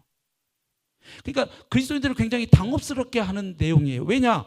그 책 전반을 보면 우리 그리스도인들이 동의할 수밖에 없고, 아니 오히려 우리가 세상을 향해서 더 선포하고 실천해 보여야 할 내용들이 많아요. 근데 거기에 그런 것들이 툭 들어가서 거기서 동성애에 대해서 너희가 이렇게 얘기하면 그건 혐오적인 것이다 라고 이야기를 또 한다는 거예요. 그러니까 여기에 우리 크리스찬들이 굉장히 생각할 게 많아지는 거예요. 만약에 그 내용 자체를 다 목사님이 거부하는 것 같잖아요. 그 책 쓰레기야 이렇게 하잖아요. 그러면 그 교회 청년들은 우리 목사님은 숫골이야. 예, 무슨 말인지 모르시죠? 수구 꼴통, 예, 이렇게 애들이 표현합니다. 꼰대 목사님이야. 그래갖고 교회를 나가려 그래요. 그러니까 그 태도 때문에. 예. 앨리스턴 맥그레스가 기독교 변증이라는 책에서 이런 말을 했거든요. 복음 자체가 사람들의 귀에 거슬린다는 것은 어쩔 수가 없다. 그런데 그 복음을 전하는 사람들의 언어와 태도 때문에 빚어지는 거부감은 그 복음 자체로 인해서 거부감을 느끼는 것과는 전혀 다른 문제라는 거예요. 예. 그러니까 우리가 동성애에 대해서 성경적 입장을 딱 가지고 있고 그걸 정확하게 선포하거나 가르치는 것하고 그게 같이 들어가 있는 그 다른 문제. 그래서 우리 목사님은 장애인에 대해서 이 사회의 이주민에 대해서 관심이 없나 봐 이렇게 느낀단 말이에요. 애들이. 지금 공감되시죠? 네, 지금 사모님 공감해 주셔서 감사합니다. 네. 네. 그러니까 다른 이야기를 해도 목사님 얘기를 안 들어버린단 말이에요. 애들이 귀를 딱 닫고 마음을 닫아버린단 말이에요. 그 목사님의 꼰대스러운 태도 그것 때문에. 맞는 얘기를 목사님이 가르쳐 주는데도 그 애티튜드 때문에. 그래서 이 문제가 생각보다 복잡합니다. 그래서 교회 안에 포스트 모더니즘이 나타나고 있는 대표적인 현상이 아까 제가 말씀드린 취향입니다. 그러니까 좀 존중해 주시죠. 목사님들 예배 때 애들이 막 모자 쓰고 오고 쪼리 신고 오고 막 이러면 되게 마음 어려우시잖아요. 그렇죠? 네, 그래서 옛날에 어떤 한 목사님도 청년이 자꾸 모자를 쓰고 예배당에 딱 앉아있으니까 조금 거슬려서 본인 딴에는 굉장히 꼰대스럽지 않게 부드럽게 아유 형제는 모자를 참 좋아하나 봐. 예배 때 늘 모자를 쓰고 오네. 그러면서 이제 부드럽게 하다가 결국 이제 말씀을 하신 거죠. 그 예배 때는 좀 모자를 벗고 오면 좋겠어. 그랬더니 그 청년이 말하기를 목사님은 왜 안경 쓰고 예배 오세요? 네. 헐 이렇게 되는 거죠. 네. 또 하나 교회 안에 들어와 있는 특징은요. 이 시대의 그리스도인들이 거대 담론을 거부합니다. 그러니까 포스트 모더니즘의 특징이 거대한 한 어떤 사상 체계 안에 모든 것을 아우르는 것, 그걸 거부하는 거예요. 너의 진리가 있고 나의 진리가 있고 이 나라 이 문화권의 진리가 있고 저 문화권의 진리가 있으니까 전체를 하나로 통합하는 거 거부하려는 성향이 있어요. 그런데 성경이 우리에게 전해주는 복음 이야기는 창조에서 새 창조에 이르는 에덴 동산에서 새 하늘과 새 땅에 이르는 하나님의 메타 내러티브 아닙니까? 이 거대한 하나님의 이야기, 하나님의 선교 이야기, 그 미시오 데이 이야기가 성경의 전체 스토리 아니에요. 그러니까 그런 거에 대해서 관심을 안 갖는 거예요. 그냥 오늘 내가 힘겹게 살아가는 내 삶의 문제에 대해서 오늘 좀 힘겹게 살다가 왔으니 목사님 좀 위로해 주세요. 반창고 좀 붙여주시고 빨간 약 좀 발라주시고 잘했어. 아이고 힘들지 뭐 이렇게 하면서 해주기를 바라지. 아유 그거 내 삶하고 관계없는 그거 아이고 관심 없어요. 이렇게 느끼고 있다는 거예요. 그래서 내 삶하고 당장 직결된 것처럼 느껴지지 않으면 귀를 잘 열어주지 않는 시대의 청중을 우리가 앞에 놓고 지금 목회를 하고 있다는 사실입니다. 문제는 저를 포함해서 우리 목회자들이 이런 성도들을 도와줄 준비가 잘 안 돼 있다는 거예요. 왜냐하면 이 시대의 특징조차 파악이 덜 된 상태이니까요. 우리 자녀들이 지금 포스트 모더니즘의 영향을 그대로 다 받고 있습니다. 여러분, 우리 아이들이 이 모든 이 시대의 영향을 단 하나의 통로를 통해서 받아들입니다. 그게 뭘까요? 스마트폰이죠. 예. 아이든 어른이든 스마트폰, 내 폰이 생기는 순간 내가 온 세상의 주인이 됩니다. 우리 시대에 이 스마트폰은 그래서 어떤 사람들 말하기를 우주로 통하는 창이다 그랬어요. 스마트폰 하나 통해서 전 세계가 연결되잖아요. 내가 궁금한 거 챗GPT, 제미나이한테 물으면 그냥 즉각 다 가르쳐 주잖아요. 그래서 정말 이 시대에 필요한 것 하나는 성경적인 세계관을 갖추고 이 시대의 사상적인 흐름과 이 문화적인 흐름을 분석할 수 있는 역량을 갖춘 목회자들을 키워내야 한다는 겁니다. 여기에 신학교의 사명이 있고 여러 가지 연구소의 사명이 있다고 할 수 있겠습니다. 이 시대에 우리가 또 직면하고 복음으로 대응해야 될 현실이 인공지능과 진화론입니다. 여기도 얘기할 게 많지만 제가 잘 모르는 분야이기도 하고요. 뭐 공부는 좀 몇 권 책 읽고 하긴 했지만 어쨌든 이 부분을 우리가 목회자들이 도외시할 수 있는 부분이 아니라는 거. 아니 나는 문과생인데 하고 이렇게 할 수 없는 분야라는 것을 점점 느끼고 있습니다. 여러 가지 상황들이 근본적인 문제를 던지고 있는 거예요. 예를 들어서 여러분 리얼 돌 같은 거 있잖아요. 그 인형 만드는 거. 그게 그냥 단순히 이 시대 사람들이 하다가 이제는 사람이 아닌 자기가 만들어 놓은 거 가지고 이제 성관계를 맺네 이렇게 볼 게 아니라 그게 얼마나 철학적이고 신학적인 문제를 던지는 걸 목회자들이 간파해야죠. 생각을 해보십시오. 하나님이 주신 성은 남성과 여성 부부 사이에 하나님께서 온전한 연합을 위해서 주신 선물이잖아요. 거룩한 것이고요. 그런데 인간이 자기 손으로 만든 물질과 결합을 한다? 그러면 인간은 무엇인가라는 질문을 던지는 거예요. 하나님이 주신 성은 어떤 의미인가? 인간이 자기가 만든 물건과 관계를 맺는다. 성관계를 맺는다. 이게 지금 그냥 단순히 문명이 발달하니까 인간들의 음란함이 참 끝을 모르는 것만 끌끌 이런 문제가 아니라는 게 지금 우리에게 던지는 문제들이 있다는 걸 우리가 간파해야죠. 굉장히 그 철학적인 신학적인 질문을 던지고 있는 시대에 우리가 살고 있지 않습니까? 예. 또 AI 때문에 점점 노동의 현장에서 쫓겨나가는 사람들은 굉장히 지금 열등감과 두려움을 느끼고 있죠. 그리고 내가 살아가는 그 존재의 의미를 점점 잃어버리고 있죠. 또 천문학의 발전 속도가 너무 빨라요. 저는 잘 모르는데 이번에 설교를 준비하면서 조금 이렇게 좀 봤습니다. 보니까 제가 옛날에 알고 있던 상식하고 많이 다르더라고요. 현재의 천문학으로 관찰하고 계산해 볼 때 우주의 폭이 930억 광년입니다. 광년은 빛의 속도로 1년 가는 거리인데 930년이 아니고 930억 년을 빛의 속도로 가는 게 우주의 폭이라는 걸 현재 천문학이 밝혀낸 거예요. 그래서 그 우주 안에 은하계가 몇 개 있느냐면 1000억 개에서 1조 개의 은하가 있다 그래요. 그래서 제가 은하계 안에는 별이 몇 개 있는데 그랬더니 또 찾아보니까 1000억 개가 있대요. 이제 계산이 안 돼요. 저 같은 사람은. 그러니까 사람들이 그렇게 넓은 우주의 지구라는 쬐끄만 별, 점도 안 되는 별, 그리고 그 안에 대한민국이라고 하는 또 쬐끄만 나라에 살고 있는 나, 이런 세계관을 가진 사람들이 성경을 읽으면요 이렇게 생각이 드는 거예요. 성경은 인간 중심, 지구 중심이거든요. 근데 자기가 가지고 있는 천문학적 사고방식에서 성경을 읽는 순간 에이 올드하네. 자, 이런 시대의 청년들에게 우리는 복음을 어떻게 전해야 하겠습니까? 고민해야죠. 그 다음에 또 하나는 교회를 찢어놓고 있는 좌우 이념 대립의 문제입니다. 이거는 큰 교회, 작은 교회 할 것 없습니다. 부임에서부터 저도 10년 이상을 복음만 전해서 우리 교회 성도들은 다 복음적인 사고를 할 줄 알았는데 어느 날 60대, 70대 성도 두 분이 교회를 안 나오기 시작을 하셔서 무슨 일 때문에 안 나오시는가 했더니 자꾸 뭐 다른 이야기를 내셔요. 그래서 그런가 보다 하고 솔직하게 믿었는데 나중에 알았지요. 예배 끝나고 식사를 하시다가 한 분은 전날 그때 조국 사태 때 이야기입니다. 서초동 집회에 다녀오셨고 한 분은 광화문 집회에 다녀오셨어요. 밥을 드시다가 서로 뿔따구가 나셨고 밥 숟가락을 던지고 나가셨고 그 뒤부터 교회를 안 나오신 거였어요. 네. 이렇게 매주 복음 전하는 교회 안에서도 이런 일이 일어나고 있다는 거예요. 성도님들이 목사님들에게 말을 안 하니까 다 주고 복음적인 사고만 하고 있다고 생각하시면 안 된다는 거예요. 지금 이게 우리 성도들의 삶의 자리라는 것입니다. 그래서 오늘 강의 시간도 아니고 시간도 제한되어 있기 때문에 이런 이야기를 다 드릴 수 없지만 적어도 지금 이러한 이슈가 우리 시대의 변화의 아주 중심에 있고 우리 성도들이 이런 문제야 매일 직장에서 학교에서 매일 공기처럼 마시고 살아가는 문제라는 걸 저희들이 좀 알 필요가 있다는 차원에서 말씀을 드렸습니다.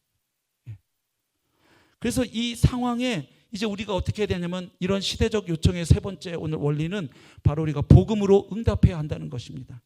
그래서 우리에게 필요한 게 있죠. 두 가지를 알아야 되는 겁니다. 하나는 우리 회중이 살고 있는 현실에 대한 이해, 이것에 대한 공부가 필요하고 또 한 가지는 그들에게 답은 결국 성경 말씀 복음으로 답을 드려야 하니까 성경에 대한 더 깊은 이해, 특별히 총체적 복음에 대한 이해가 필요합니다. 사형리나 브릿지 수준의 그 명제화되고 교리화된 구원론적인 교리 형태로만 표현된 복음의 이 단편적인 복음의 표현으로 성도들의 그 복잡한 삶의 문제에 복음적 답변을 줄 수가 없기 때문이에요.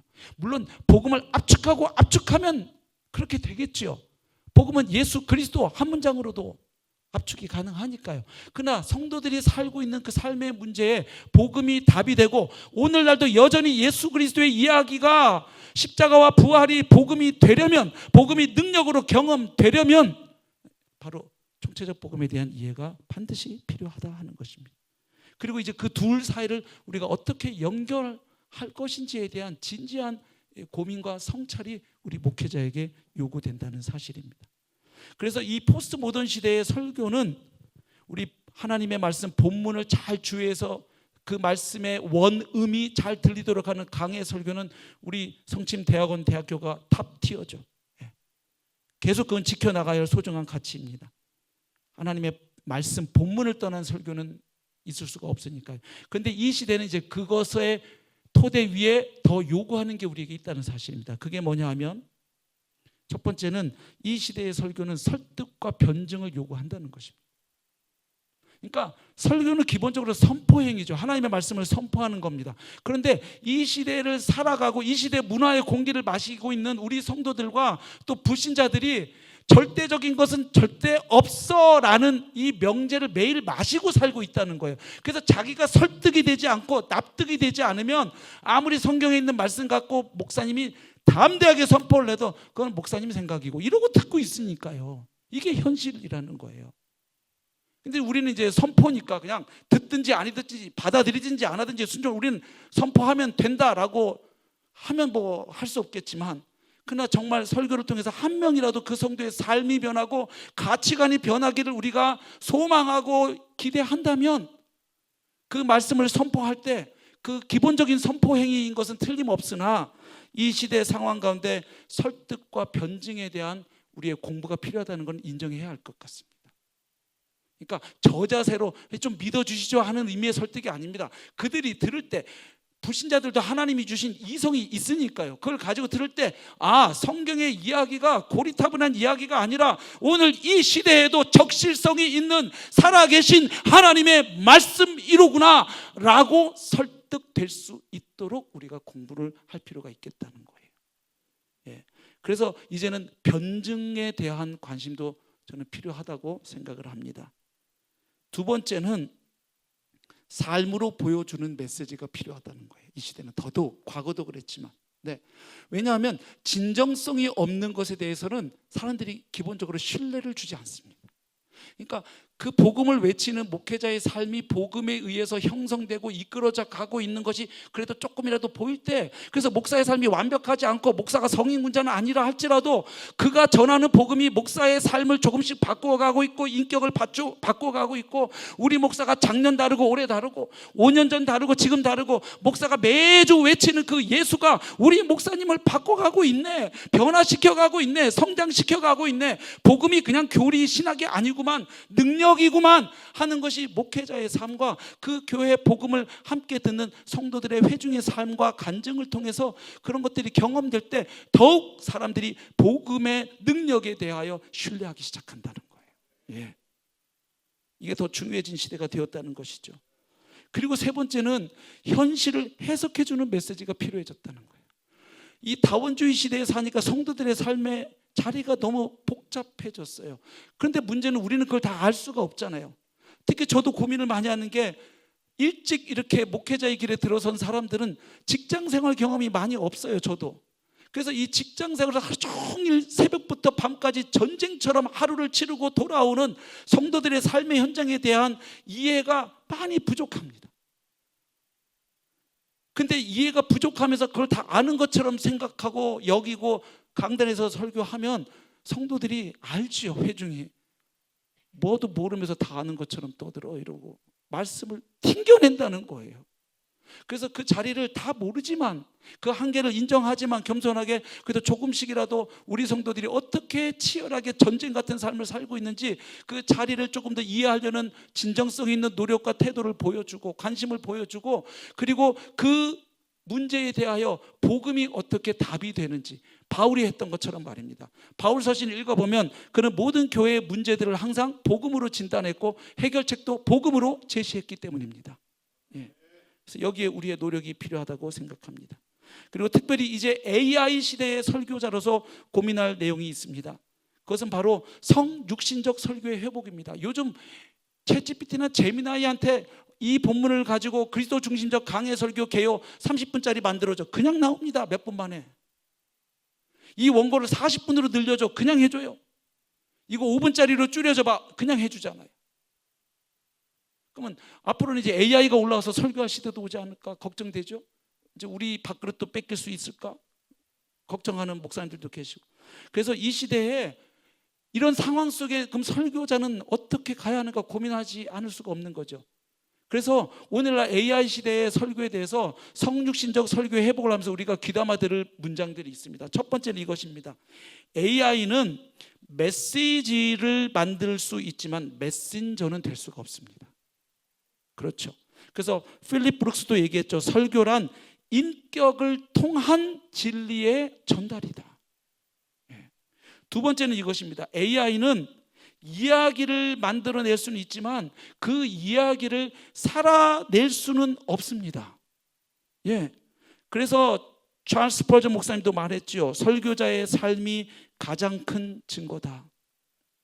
세 번째, AI는 거룩을 정의 내릴 수 있지만 거룩을 살아낼 수는 없다.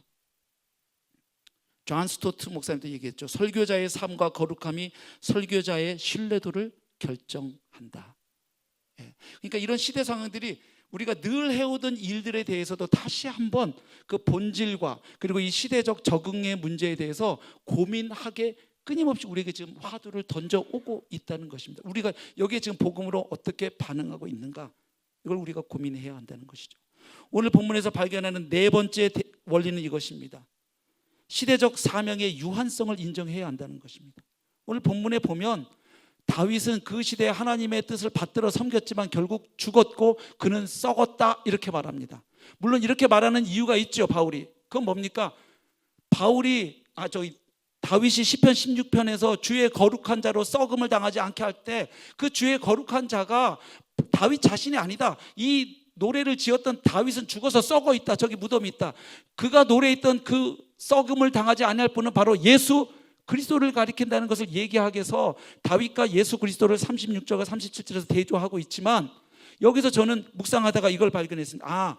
우리가 각 시대를 살고 사역을 하는데 내가 감당하는 시대적 사명의 유한함을 겸손하게 인정해야겠다.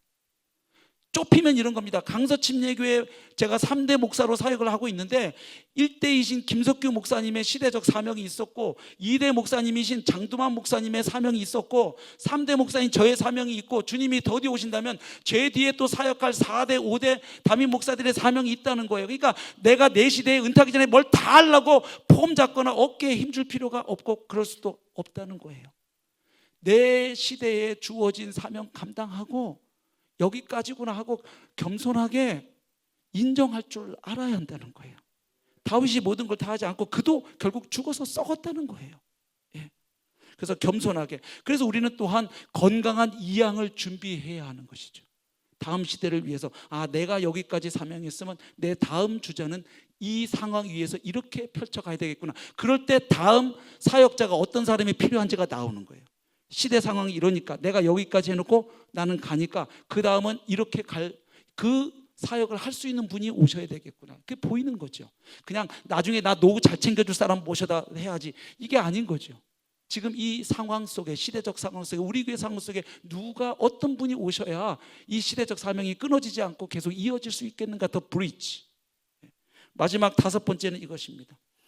유한함을 인정해야 하지만 그러나 우리가 놓치지 말아야 할 게 있다는 거예요. 절망하지 말아야 될 게 있다는 거예요. 뭐냐 하면 다윗은 죽어서 썩었지만 그러나 그 다윗이 바라보았던 예수 그리스도를 통하여 하나님은 그분의 구원 역사를 이루셨다는 사실입니다. 할렐루야. 예. 그러니까 우리가 시대 안에서 사역을 하죠. 한계를 가지고 있지요. 그래서 유한함을 인정해야 하지요. 내가 모든 것을 다 하려고 하면 안 되지요. 그렇지만 내게 주어진 사명, 요 제한적인 사명을 감당하지만 우리의 눈은 영원을 바라보는 관점을 놓쳐서는 안 된다는 사실입니다. 예, 다윗은 자기 시대의 사명 감당하고 죽었지만 그러나 그 다윗이 바라보았던 그가 예언하고 노래했던 예수 그리스도께서 하나님의 구원의 역사를 이루셨기 때문입니다. 예, 우리도 마찬가지입니다. 우리는 하나님께서 주신 계시의 말씀 때문에 성경 전체 이야기를 우리는 알고 있고 이 이야기 하나님이 펼쳐가시는 이 구속사의 마지막 끈 이야기가 어떤 것인지를 우리는 이미 알고 있습니다. 그래서 내 시대에 주어진 일을 하지만 마지막에 될 그 일을 그래서 그 전체 하나님의 이야기 페이지 속에 내 페이지가 어디쯤 있는지를 발견하고 내 페이지의 사명을 감당하지만 우리의 눈은 이 모든 것을 사용하셔서 이루실 그 영광스러운 하나님 나라의 완성을 보면서 오늘 내게 주어진 그 길을 걸어가야 할 줄로 믿습니다. 그것이 바로 시대를 섬기면서도 영원을 바라보는 목회 사역이 될 줄로 믿습니다. 말씀을 맺겠습니다. 사도행전 28장 맨 마지막에 보면 가택연금된 사도 바울이 2년 동안 갇혀 있으면서도 담대하게 거침없이 하나님 나라와 주 예수 그리스도에 관하여 말하였다고 되어 있고 끝납니다. 말하자면 사도행전은 열린 결론입니다. 그래서 사도행전의 스토리를 쭉 읽어온 독자가 마지막 28장을 딱 읽는 순간 처음 그 창조 이야기부터 거기까지 교회를 통해 펼쳐온 이야기를 듣다가 갑자기 독자 보고 무대 위로 올라오라는 초청을 받게 됩니다. 그래서 액트 29 비전이라는 말이 나오는 것 아니겠습니까? 근데 갑자기 관객의 입장에서 있다가 무대 위로 올라와서 액터가 되고 배우가 되면 우리는 찾는 게 있어요. 대본입니다. 대본. 근데 없는 거예요. 왜 그럴까요? 하나님 이렇게 말씀하신 거죠. 창세기부터 요한계시록까지 이르는 이 쭉 이야기 그리고 내가 살고 있는 시대에 하나님이 펼쳐가시는 이 이야기를 아는 사람은 이렇게 그 이야기를 보다가 딱 올라가면 그 다음에 자기가 올라가서 할 그 역할을 볼 수 있다는 거죠. 마치 재즈 연주하는 데 가보면 그 전문 재즈 연주가들은 어떻게 합니까? 막 연주가들이 이렇게 하다가 관객석에 앉아있는 분이 그중에 재즈 연주 또 일각인 사람이 올라오면 지금 진행되고 있는 그 연주에 어떻게 합니까? 그대로 올라타서 그 흐름에서 즉흥 연주를 합니다. 마치 그런 겁니다. 우리에게 성경 하나님의 말씀인 대본이 있고 그 대본에 따라 내 역할을 깨닫게 하시고 사명을 감당케 하시는 성령 하나님의 도우심이 있기 때문에 이 영원한 대본 하나님의 말씀과 그리고 우리를 도우시고 지키시고 인도하시고 이끌어 가시는 성령님의 능력에 의지하여 너의 시대에 주어진 사명을 감당하라. 바로 이것이 오늘 이 시대를 향한 우리에게 주시는 하나님의 지엄하신 명령인 줄로 믿습니다. 그 명령 앞에 우리가 최선을 다해 반응하고 우리 시대의 사명을 감당하고 주님 앞에 서는 그날 주님이 착하고 충성된 종아 네가 잘하였도다. 그 음성 한마디를 듣는 저와 우리 사랑하는 모든 목사님들, 사모님들 되실 수 있기를 주님의 이름으로 축복합니다. 우리 함께 찬양하겠습니다.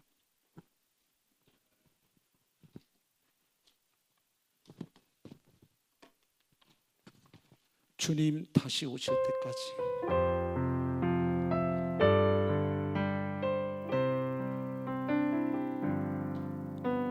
주님 다시 오실 때까지 나는 이 길을 가리라.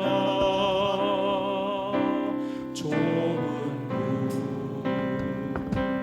좁은 길, 나의 십자가 지고 나의 가는 이 길 끝에서 나의 가는 이 길 끝에서 나는 주님을 보리라. 영광의 내 주님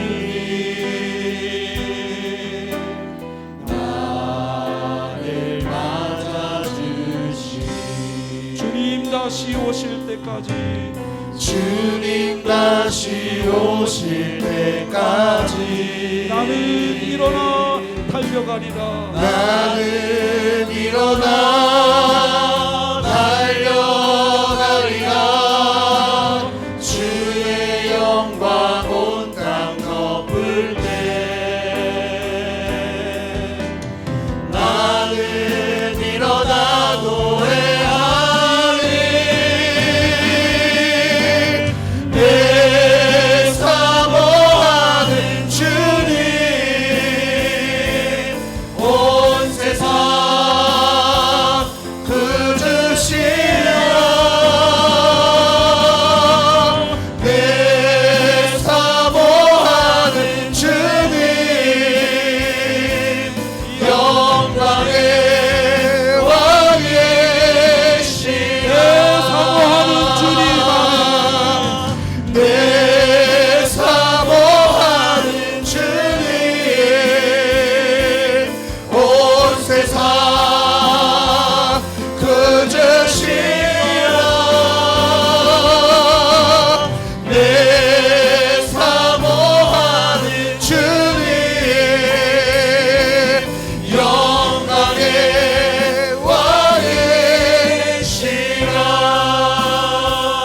왕이시라. 아멘. 사랑하는 목사님들께 잠시 도전합니다. 이 시대에도 복음은 하나님의 능력이신 줄 믿고 계신가요? 당연히 믿으실 줄 믿습니다.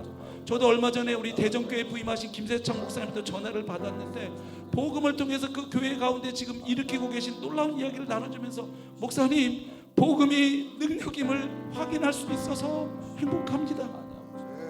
그 전화를 받고 심장이 제가 벌렁벌렁 뛰었어요. 행복하더라고요. 감사하더라고요. 같이 동역하는 동역자가 또 다른 곳에 주님이 부르셔서 대전교회 그 시대 가운데 자기가 감당해야 될 시대적 사명의 페이지를 쓰러 갔는데 복음이 이 시대에도 살아서 역사하시는 하나님의 능력이라는 사실을. 그래서 우리 이 시간 같이 기도합시다. 하나님, 이 시대에도 복음이 답이고 능력임을 믿습니다. 복음의 능력에 사로잡히게 하여 주옵소서. 복음을 깨닫고 그 복음으로 이 시대의 문제에 답을 줄 수 있는 목회자 되게 하여 주시옵소서.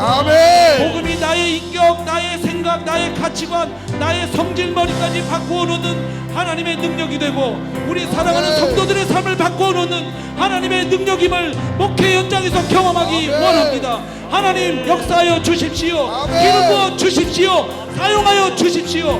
이 시대를 읽을 수 있는 분별력과 통찰력, 그 시대를 읽는 눈을 허락하여 주옵소서. 우리의 눈을 열어주시고 우리의 길을 열어주시고 우리를 사용하여 주옵소서. 함께 우리 짧게 기도하겠습니다. 주여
아멘. 아멘. 주님이 오신 그날까지 또 우리에게 주신 그 복음의 역사는 계속해서 이루어지기를 축복합니다.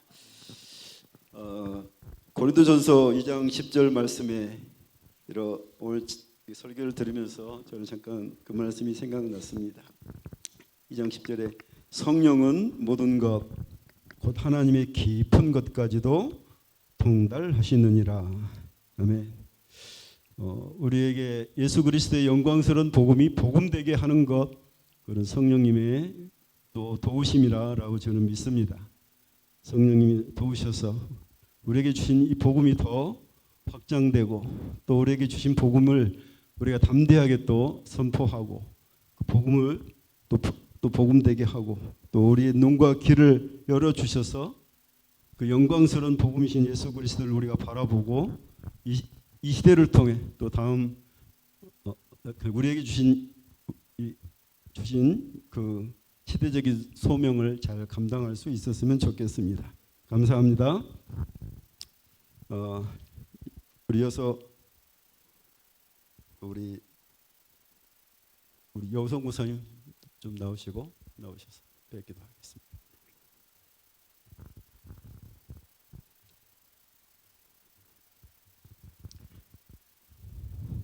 예, 새벽 성서 침례교회 담임 목사님이신 우리 여우성 목사님 나오셔서 폐기도 하심으로 오늘 첫째 날 우리 전국친교회 예배 마치도록 하겠습니다.